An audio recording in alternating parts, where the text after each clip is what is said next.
कभी करती हैं मुलाकातें, कभी करती हैं मुलाकातें, कभी यादों में बरसातें, किताबें करती हैं बातें, किताबें करती हैं बातें।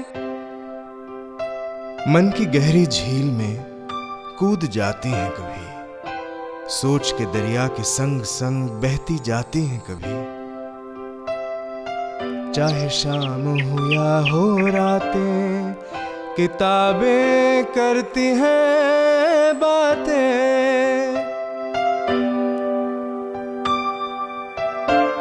Hello and welcome to this new episode of Kitabnama Books and Beyond.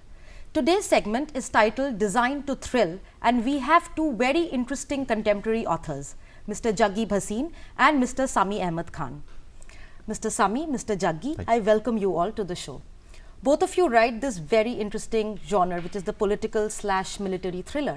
So I'd like to begin with you, Mr. Juggi. What does it take to write this kind of on-the-seat, edgy thriller like you have written, which is The Terrorist? Thank you, Rupalina, for inviting me to your wonderful show. Well, let me start by saying that politics is all. Politics permeates every aspect of our life. And I write political thrillers because, politics dictates the way a terrorist thinks. Politics dictates the way the government reacts to a terrorist. Right. So I don't let my political ideology go into my work, but I let the characters do the talking. So politics, as I said, is all, and it's there to be seen in the book. Right. Mr. Sami, I mean, your book is a military thriller where a lot of research about the workings of the army also go into your work. So how did you begin, and how did you sort of strategize the plot of this book? See, the question that fascinates me the most is what if? So I was writing from the lens of speculative fiction, where the extreme left and the extreme right of the political semicircle unite to form a circle. So that was my basic question of what happens if religious extremism or religious fundamentalism unites with political extremism, and how does the state respond to it? Now, as a writer, it wasn't my job to tell people, it was just my job to give the varied interpretations of different phenomena and then place it in front of the reader and let them decide of what their politics should be, of how politics should respond. And as for research, since I couldn't have personally gone to areas which are talked about in this book, I guess talking to people from various backgrounds and offline and online research was very important. Right. And your title, Red Jihad, is very interesting. So if you could just explain why, and it's also very suggestive as a title. The title of a book should be symbolic. Now, since this book is about a certain section of disgruntled Maoists uniting with jihadis from across the border, Red Jihad, red from the Maoist ideology, and jihad from Islamic fundamentalism really symbolized. I mean, it was better than Green Revolution. So I guess Red Jihad had to be it. And The Terrorist, I mean, you are directly telling us that you're getting into the psychological sort of mind space of a terrorist. How did you come to this title and the story? Well, I trace the journey of a young professional Muslim boy who's like all of us, he works in a firm, and the circumstances which conspire against him, people who conspire against him. So one is the physical aspect of his journey, but the other is also his psychological journey. What all the changes he goes through, his emotional state of being. So for that for me was the most interesting part in tracing the journey of both the physical and the psychological journey of this young man. And so obviously The Terrorist, and a lot of people who have read the book told me that they end up by sympathizing with him. So nobody's sympathizing with terrorism, but his journey is something which a lot of people were gripped by. Yeah, and the other question is about stereotypes, because both of you are entering a territory where there's a danger of, like following stereotypes, and of course, like how do you negotiate that? Well, I think that's a very important question, Rupalina, because one has to be absolutely careful, and you're not doing it in terms of being politically correct. That's the axiom. Oh, let's be politically correct. No. Because some of the myths which are propagated, let's not get into them, they are not true at all. Right. People become terrorists, not everyone, but certainly some people, because they are victims of whatever happens to them. That's the journey in my particular book, in The Terrorist. Here. So stereotyping it's a minefield. One has to be extremely careful when you put your foot forward. Especially as a writer, because everybody is looking at you in a sort of a sense of respect and admiration also. Absolutely, correct. Yeah. Would you also have the same experience about looking at serial? Because yours is also very dangerous territory that you're entering. See, we are taught to see things in black and white, but that's really the case. Things are always grey.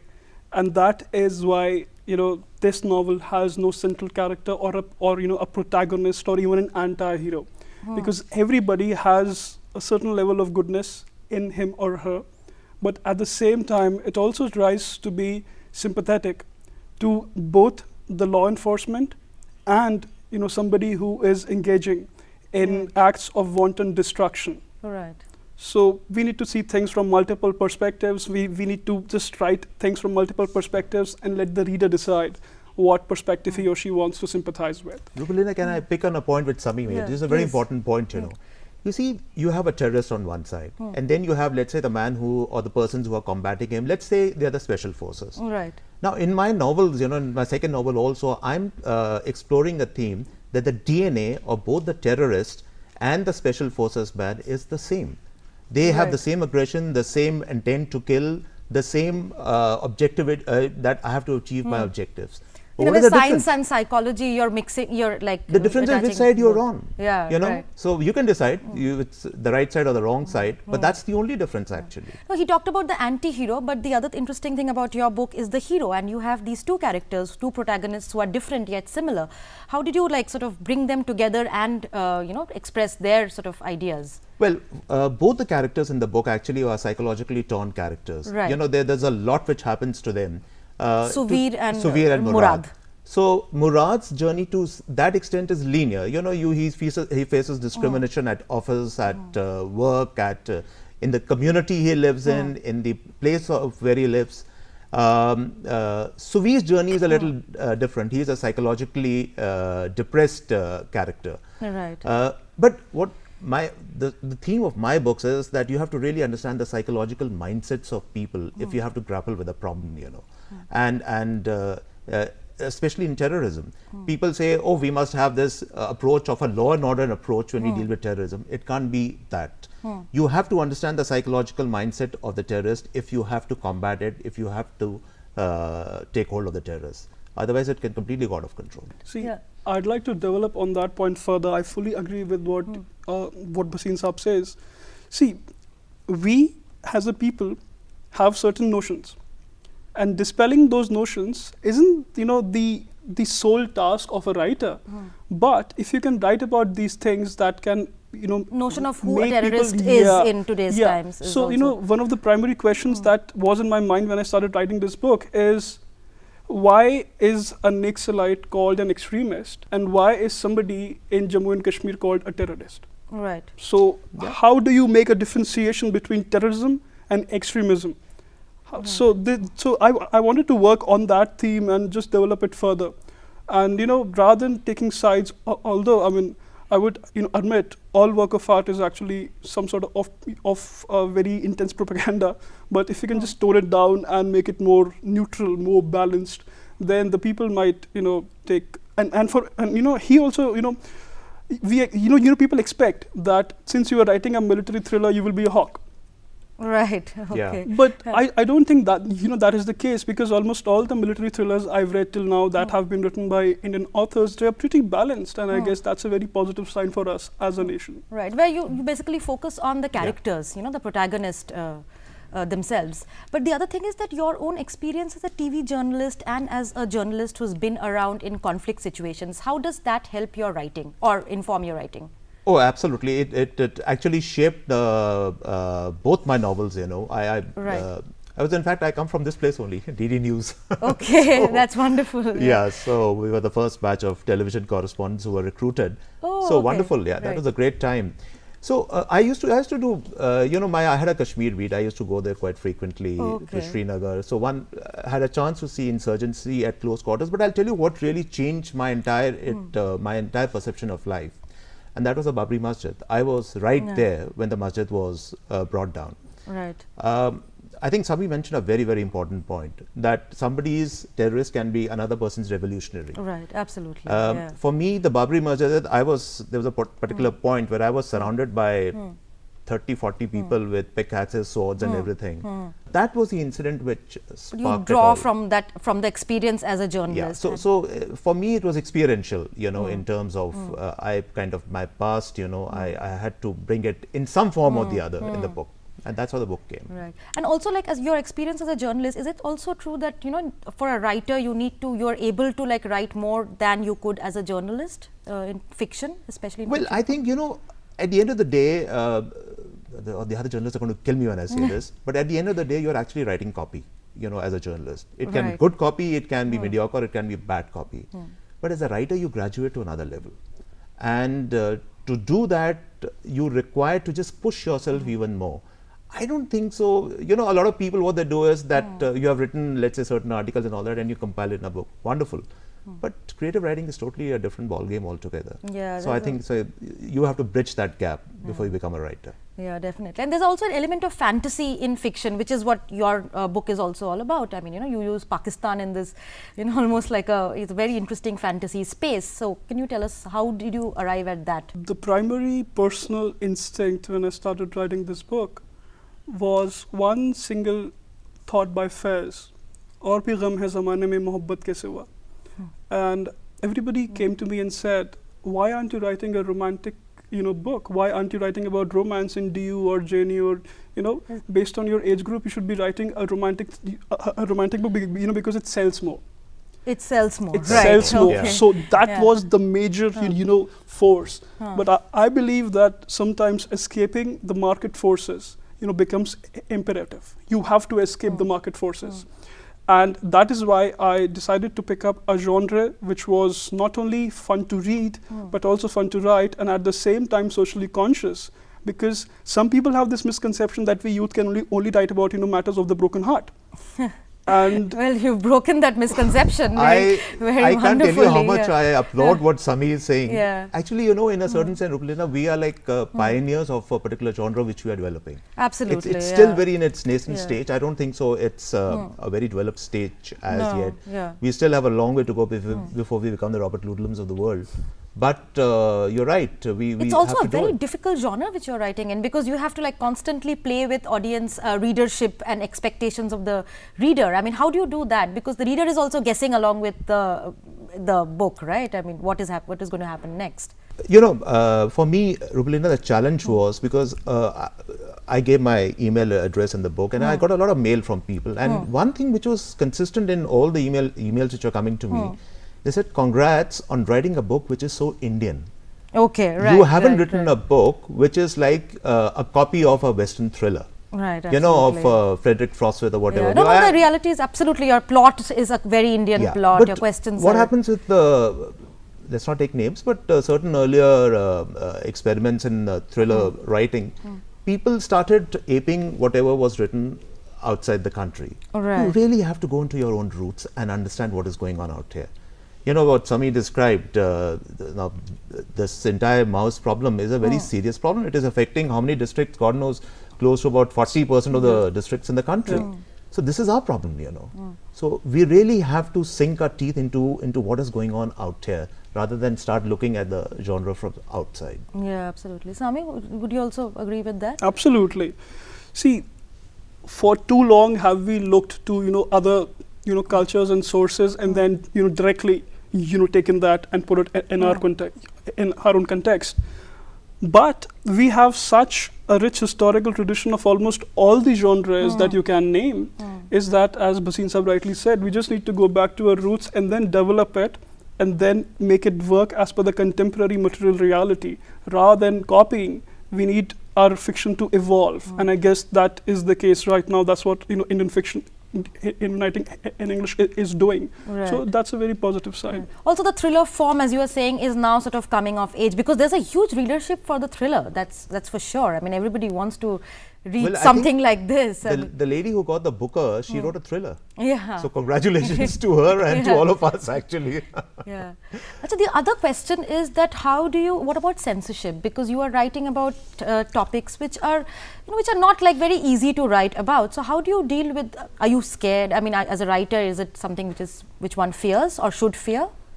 Sami, you want to go first? See, one of the perks of living in a democracy is that you get a right to free speech. Right, absolutely. And as long as what you write isn't, outrightly slanderous or libelous, you can surpass the censors. So yes, when we write, we do have a certain switch in our heads that says you cannot cross this line. But apart from that, we are basically free to write whatever we want, because after all, we are living in a democracy, and a democracy would be of no use if writers or anybody cannot write about anything he or she wants. The last thing any writer wants is that you're doing a book reading in a bookstore or someplace, and there's bunch of people come in with placards or worse, they're throwing flower pots and all that. You don't want that. Nobody wants that. But having said that, I think a writer is certainly not a journalist, but he must have the guts and the vision of a journalist also, that if there is something which I want to say, then nothing should stop me. Right. I completely agree, you have to respect the laws of the land, no question about that. But beyond those, I don't want to respect the laws of X, Y or Z politician. I want to respect the laws of the land. Yeah, absolutely. I mean, as a writer, you have like the other things which you have to worry about. Also, the other thing about political ideology, how does it, I mean, do you like leave it outside when you step into the shoes of being a writer? Because your books are about contemporary ideology and characters, right? See, we all have our personal ideologies, but what distinguishes us as writers is that we try to rise above those ideologies and try to portray as vast a canvas as possible, while at the same time being neutral and balanced and forming your own opinion based on facts and not hearsay, not mass opinion, not what certain politicians or certain influential people tell you. So I guess that this is you give the space, you have the space, right, to write what you want, and then let people decide. And one more thing, when we write, and I'm pretty sure that this might be the case with Bhasin Sahab too, is that we write primarily for ourselves. Of course, yeah. We don't write to get published. We Yeah. don't write for the money. We don't write for the critical acclaim or the brickbats. We write because we have fun writing. We want to tell a good story. If somebody reads it, well and good. If somebody hates it, loves it, doesn't read it, doesn't really matter, because we have done our jobs.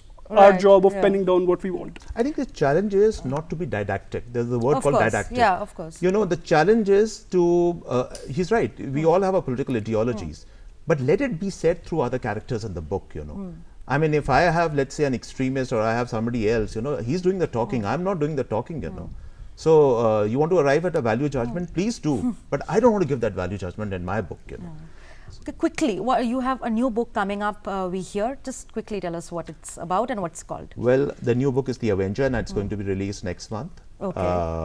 And The Avenger it actually takes up the question that can an individual do anything in the war of terror?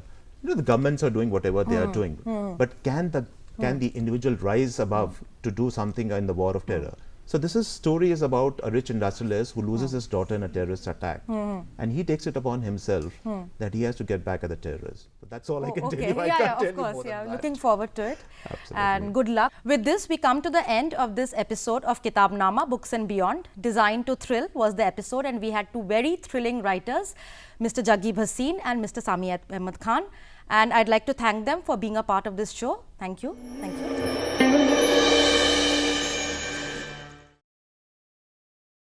कहती है ये बिस्मिल्लाह खां हैं, बिस्मिल्लाह खां की शहनाई, बिस्मिल्लाह खां का हाथ, बिस्मिल्लाह खां की फूक।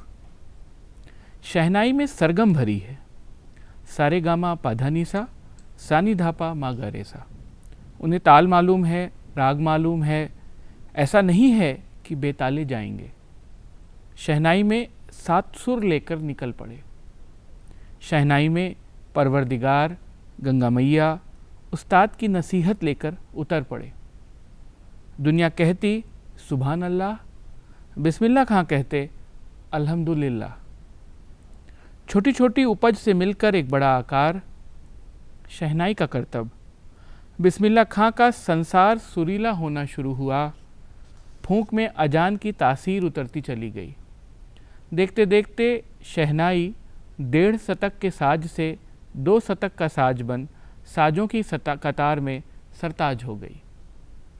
अमीरुद्दीन की शहनाई गूंज उठी। उस फ़कीर की दुआ लगी जिसने अमीरुद्दीन से कहा था, बजा बजा, जा बेटा मजा करेगा, बजा। दुनिया वालों ने फिर कहा, बिस्मिल्लाह खां की फूंक, बिस्मिल्लाह खां का हाथ, बिस्मिल्लाह खां की शहनाई। हम अनिकेत महसूस करते हैं, हम अकल्पनीय महसूस करते हैं, हम आश्चर्य महसूस करते हैं। हम अनिकेत महसूस करते हैं, अकल्पनीय महसूस करते हैं, आश्चर्य महसूस करते हैं। धीरे धीरे हम पहले मंद्र, फिर मध्य, फिर तार महसूस करते हैं। सुरों के साथ हम पहले मनुष्यत्व, फिर गंधर्वत्व, फिर देवत्व महसूस करते हैं।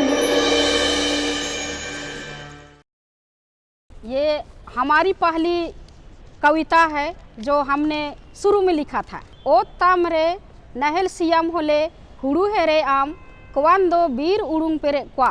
खेतों में जब हाल चलाओगे तब धान बोओगे, नहीं तो घास उग जाएगा। घास देखकर जानवर भर जाएंगे। हाल चलाओगे तभी खेती कर सकोगे। अपने खेतों में रोज दिन 12 महीना हाल चलाओगे, तब तुम धान की खेती करोगे।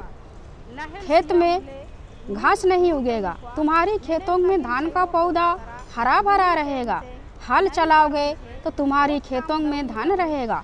देखने के लिए चारों दिशाओं से, चारों कोना से, पहाड़ों के ऊपर से, नदियों को पार करके खेत के किनारे किनारे पंछी आकर बैठेंगे। खेत में धान बुनोगे तब तुम्हारे घर में धान भरेगा, नहीं तो मकड़ा धान रखने की जगह पर जाली बनाकर भर देगा।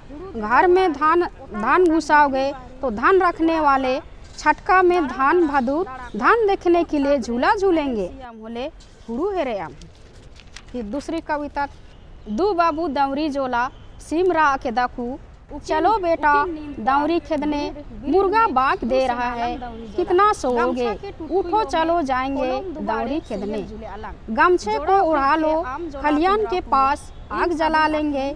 जोड़ा बैल को तुम दौड़ाना घुमाना, हम पकड़ेंगे आखिर धान को धूप निकालने से पहले ही झाड़ लेंगे। माँ तुम्हारी खाना लेकर आएगी, उसके आने तक हम झाड़कर ख़त्म करेंगे।